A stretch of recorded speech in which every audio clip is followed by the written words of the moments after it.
Hello दोस्तों, आज हम क्वांटम नंबर से संबंधित कुछ महत्वपूर्ण प्रश्नों को डिस्कस करेंगे। ये पिछले एग्जाम्स में आए हुए प्रश्न हैं। पहला प्रश्न है, total number of orbitals associated the principal quantum number n equal to 4। मुख्य क्वांटम संख्या n 4 से संबंधित कुल कितने इसमें प्रश्न कुल कितने कक्षक होंगे कह रहे हैं ना। कुल कक्षकों की संख्या बतानी है। यहाँ पे कक्षक होगा,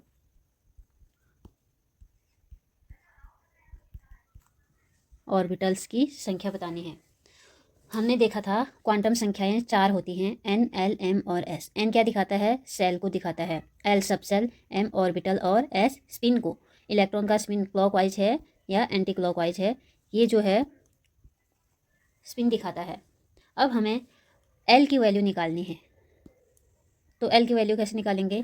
L की वैल्यू ग्रेटर देन 0 और इक्वल एंड लेस देन या इक्वल n-1 होगी। इसका मतलब है L की वैल्यू 0 से n-1 तक हो सकती है। अगर n की वैल्यू 1 होगी तो L की वैल्यू 0 होगी। यहाँ पे देखो, n की वैल्यू क्या होनी चाहिए? L की वैल्यू क्या होनी चाहिए? n-1, n से 1 कम होनी चाहिए। तो यहाँ पे n अगर 1 है तो L 0 है। इसमें हम वैल्यू पुट करेंगे n-1 में, तो n कितना है? 1 है। -1 इक्वल टू 0। यहाँ पर आ गया 0, तो 0 आ रहा है L। तो इसका मतलब क्या है? इसमें एक सेल है, एक सबसेल है। 1 कहाँ से आया? ये वाला 1 सबसेल। L की वैल्यू 0 है तो एक सबसेल होगा।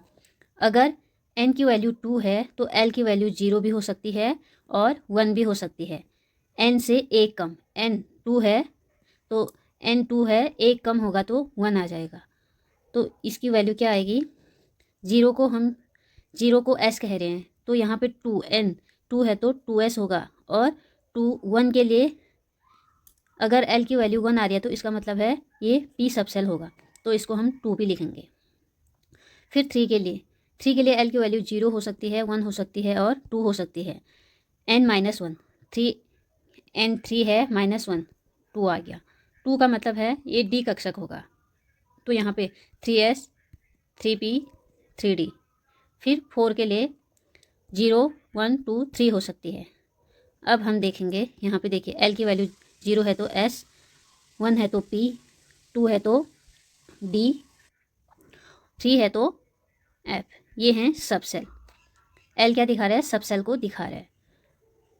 अब देखिए, number of shell in the shell equal to number of shell और नंबर ऑफ ऑर्बिट। इसका मतलब है जितने सेल के नंबर होंगे उतने ही सबसेल भी होंगे। देखो, सेल को हम n से डिनोट कर रहे हैं, L को हम सबसेल को L से कर रहे हैं। अगर सेल 1 है तो यहाँ पे सबसेल भी 1 ही है। 0 का मतलब S था, तो 1s है। अगर सेल का नंबर 2 है तो सबसेल भी 2 होंगे, 0 और 1। 0 को हमने S कहा था, 1 को हमने P कहा था। फिर है 3, सेल का नंबर 3 है तो सबसेल भी 3 होंगे, 1 2 3, 3s 3p 3d। फिर 4 के लिए सबसेल कितने होंगे? 4 ही होंगे, 1 2 3 4। 1 को S, 0 को S, 1 को P, 2 को D, 3 को क्या कहेंगे? F कहेंगे। अब number of orbitals in a given subshell, जो सबसेल है उसमें कितने ऑर्बिटल हैं, इसको निकालने के लिए हम 12 + 1 का फॉर्मूला यूज़ करते हैं। अगर 2 L की वैल्यू 0 करेंगे तो कितने सबसेल आएंगे? 1 आ रहे हैं। 2 × L की वैल्यू 0 करी है हमने, +1, तो ये तो 0 हो गया। टोटल कितना आए? 1। ये है ऑर्बिटल, एक ऑर्बिटल आ गया ऑर्बिटल्स को निकालने के लिए। फिर L की वैल्यू हम करेंगे 1, तो ऑर्बिटल्स कितने आ रहे हैं? 3। ये यहाँ 3, ये वाला इस फॉर्मूले से आ रहा है। 3 ऑर्बिटल्स आ गए। फिर L की वैल्यू अगर हम 2 करेंगे तो 5 ऑर्बिटल आ रहे हैं। 5 ऑर्बिटल D में होते हैं। फिर L की वैल्यू 3 रखेंगे, 7 ऑर्बिटल आ रहे हैं। 7 ऑर्बिटल मतलब F में 7 इलेक्ट्रॉन जाते हैं, तो ये हो गया 7 ऑर्बिटल्स। ऑर्बिटल्स को निकालने के लिए हम 12+1 का यूज़ करेंगे। अब देखिए दूसरा प्रश्न है, n की वैल्यू 5 दे रखी है, इसके लिए ऊर्जा स्तर में कक्षकों की कुल संख्या बतानी है। Number of orbitals in a shell. अब ऑर्बिटल्स में कितने कक्षक हैं उसके लिए फॉर्मूला होता है n²।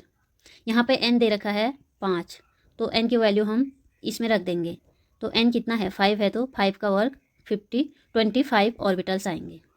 अगर number of electrons in the shell, shell में कितने इलेक्ट्रॉन हैं इसके लिए फॉर्मूला होता है 2n²। दोस्तों आज के लिए इतना ही, फिर ऐसे ही प्रश्नों को आगे देखते रहेंगे। Thank you.